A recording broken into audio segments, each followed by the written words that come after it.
Welcome to another episode of Kurdistan This Week, where we bring you the latest in the Kurdistan region from NRT Studios in Somani. Members of the Kurdistan Parliament will vote next week to select the president of the Kurdistan region, the coordinator of the Committee of Legislation said on Wednesday. Jalal Mohammed told NRT Digital Media that the vote will likely either take place on Tuesday or Wednesday, when Parliament holds its regular working session. Parliament also announced that 5 official candidates for the position last Sunday. Most prominent among them is current Prime Minister of the Kurdistan Regional Government, Nechervan Barzani, of the Kurdistan Democratic Party, who will also have the support of the Change Movement and the Patriotic Union of Kurdistan. The other 4 candidates are Ahmed Abdulsalam Kadir, Mohammed Hama Salah Omar, Rebwar Aziz Mustafa, and Hiwa Abdullah Kadir, who are all standing as independents. On May 6, the Kurdistan Parliament approved legislation that reactivated the presidency.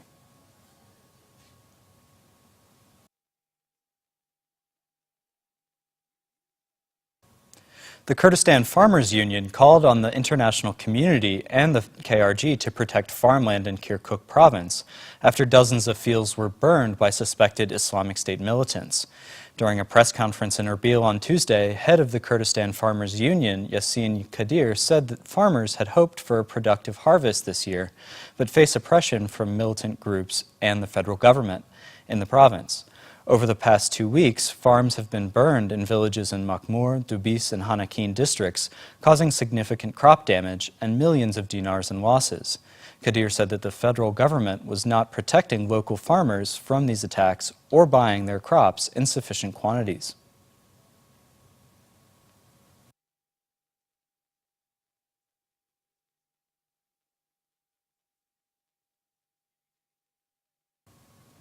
A joint force consisting of a Peshmerga unit and a French military team killed several Islamic State militants on Thursday during an operation against the group in Garmyan's Najil sub-district. The operation was conducted by the Golden Force and French soldiers and was covered from above by French warplanes. 2 Peshmerga were wounded in the fighting. ISIS militants continue to be active in the area despite its territorial defeat.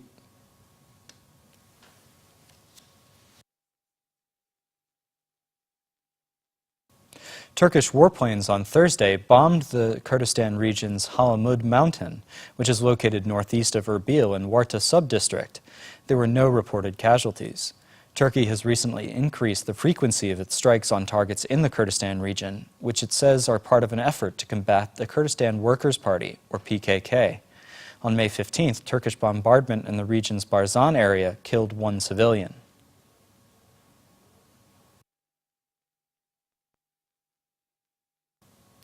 Forest police in Halabja seized more than 350 kilograms of caught fish in the province amid a temporary ban on fishing in the Kurdistan region. The forest police also seized dozens of fishing nets and other equipment during a late-night search operation in the Hanazala area of Sirwan Lake. The fish, which reportedly had roe in their ovaries, will be placed up for auction after a decision from the judge. Kurdish authorities announced in March that fishing would be banned throughout the Kurdistan region for the next 3 months in an attempt to protect fish during the season when they breed and spawn. Finally, residents in Koya's Ashti sub-district protested the heavy truck traffic moving through the area by blocking the main road between Dukan and Koya town last Saturday. NRT Digital Media reporter Khalid Mohammed said that protesters were also angry about poor road conditions, which they said contributed to traffic accidents. The Koya-Dukan road is one of the main arteries between Somani and Erbil provinces, and hundreds of cars and trucks pass through the area on a daily basis.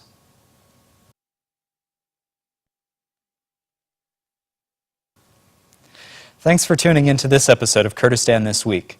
If you'd like more information on these stories and others, check out our website, nrttv.com/en, and be sure to like us on Facebook and follow us on Twitter.